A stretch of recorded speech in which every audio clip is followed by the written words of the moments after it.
Hi everybody, this is Steve from Steve's Bees. Got a 1-minute tip here. Save all your beeswax, all your cappings, any wax that you have. And at the end of the month, or the end of the season, take it all and put it in one of these little cheap turkey fryers.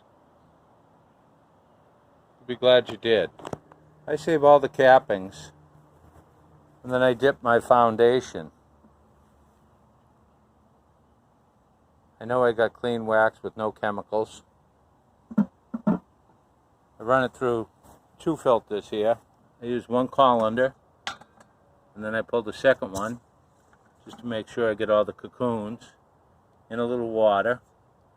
Then I'll filter it 2 more times, the last time using a grease filter. I hope you enjoyed. If you liked, please give me a thumbs up and subscribe. Have a good night.